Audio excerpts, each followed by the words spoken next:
आम की बागवानी में मंजर बहुत तेज़ी के साथ निकल रहा है और बहुत से बागवानी में अभी देखा जा रहा है कि बौर यानी मंजर निकल रहा है और बहुत सी आम की बागवानी में निकल भी चुका है। अगर हमें कुछ चीज़ों का ध्यान सही तरीके से अगर दे दिया जाए तो हमें आम की बागवानी से बहुत ही अच्छा उत्पादन देखने को मिल सकता है। कभी-कभी ऐसा भी होता है कि हमारे जो बागवानी में स्प्रे करने वाले लोग होते हैं, मतलब जिनकी बाग होती है, वो करते क्या है कि गलत समय पर स्प्रे लगा देते हैं। सबसे पहले हमें ध्यान ये देना है हमें कि कहाँ पर हमें स्प्रे लेनी है, जो बहुत ज़रूरी स्प्रे हो तभी लें। जैसे फ्लावरिंग स्टेज में हमें कभी भी किसी भी कीटनाशक को नहीं डालना चाहिए।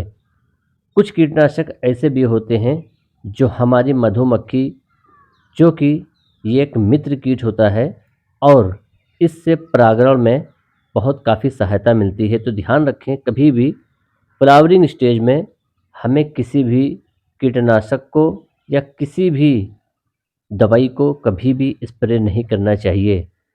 सबसे पहले एक चीज़ का ध्यान रखें कि पहला जो स्प्रे होता है मंजर आने से पहले किया जाता है और दूसरा स्प्रे जब भी करें, जब या तो फ्लावर आने से पहले करें या आपके दाने अगर पूरे बाग में सही तरीके से बैठ जाएं, उसके बाद ही स्प्रे लेना चाहिए। कभी-कभी देखा जाता है लोग कि पहला स्प्रे भूल जाते हैं, नहीं करते हैं। वो करते क्या हैं कि फ्लावरिंग स्टेज में वो स्प्रे कर देते हैं। यहीं पर सारी गड़बड़ी हो जाती है। तो ध्यान रखें, कभी भी फ्लावर स्टेज में फूल अगर पूरे बाग में खिल चुका है तो कभी भी किसी भी प्रकार की कोई भी दवा के छिड़काव ना करें, क्योंकि उस समय परागण का समय होता है। और मैं आपको बता दूं, उत्पादन अगर आपको बहुत ज़्यादा अपनी बागवानी से लेना है तो छोटी-छोटी चीज़ों को आप अगर गौर करेंगे तो उससे उत्पादन आप देखेंगे कि आपको डबल उत्पादन देखने को मिलेगा। सबसे ज़्यादा उत्पादन हमारे जो बागवानी में मधुमक्खी होती हैं, ये परागण के समय बहुत योगदान निभाती हैं। ध्यान रख लें, मधुमक्खी एक ऐसा दोस्त कह लीजिए, मैं तो कहूँगा कि ये परागण के लिए मधुमक्खी बहुत साथ निभाती हैं। परागण पौधों के प्रजनन का एक अनिवार्य हिस्सा है। फूल के परागकोश पौधों का नर भाग से परागणकर्ता पर रगड़ता है या गिरता है।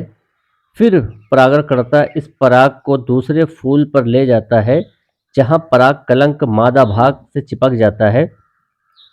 बहुत ज़्यादा मात्रा में फूल से फल में कन्वर्ट होने में ये हमारी मधुमक्खियाँ बहुत मदद करती हैं। तो मधुमक्खियाँ जिनके बागवानी में अगर फ्लावरिंग स्टेज में ज़्यादा देखने को मिलेगी, तो समझ लेना कि उसमें दानों की सेटिंग बहुत ही बढ़िया तरीके से बैठेगी और दाना एक-एक दाना बैठेगा, क्योंकि मधुमक्खियाँ इसमें बहुत ही अच्छा अहम रोल निभाती हैं। तो मधुमक्खियाँ अपने बागवानी में कैसे बुलाएँ या कैसे ज़्यादा मात्रा में लाएँ, तो कोशिश ये करें कि बागवानी में फूल पौधे के पेड़ लगाएँ, तरह-तरह के फूल अगर अपनी बागवानी में लगाएँगे, इससे मधुमक्खियाँ ज़्यादा आएँगी, जिससे आपका उत्पादन बहुत ही बढ़िया देखने को मिलेगा।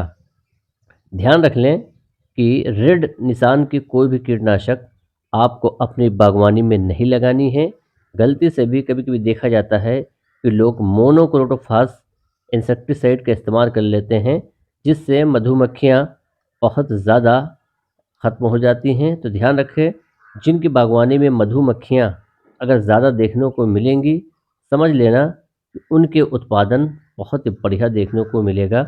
और मधुमक्खियाँ बढ़ाने के लिए अपने बागवानी में आप मधुमक्खी का बॉक्स भी लगा सकते हैं। हो सकता है कि ये छोटी सी जानकारी आपको भले ही हल्की लगे, लेकिन उत्पादन बढ़ाने में इन मधुमक्खियों का बहुत बड़ा रोल होता है। तो ध्यान रखें, पहला स्प्रे मंजर आने से पहले आपको करना है और दूसरा स्प्रे तब करें जब फ्लावर में ना हो। तो ध्यान रख लें, फ्लावरिंग स्टेज में कभी भी कोई स्प्रे न लें। जब दाने का साइज़ पूरा बैठ जाए उसके बाद ही स्प्रे लें। हम आपको एक-एक जानकारी बताते रहते हैं ताकि आपको मैंगो से अच्छा से अच्छा आप उत्पादन लें। और यकीन जानिए मधुमक्खियाँ बहुत ही अच्छा रोल निभाती हैं बागवानी में। तो ध्यान रख लें कभी भी मधुमक्खियों को ऐसी कोई दवा न लगाएं जिससे मधुमक्खियाँ को कोई भी नुकसान पहुँचे।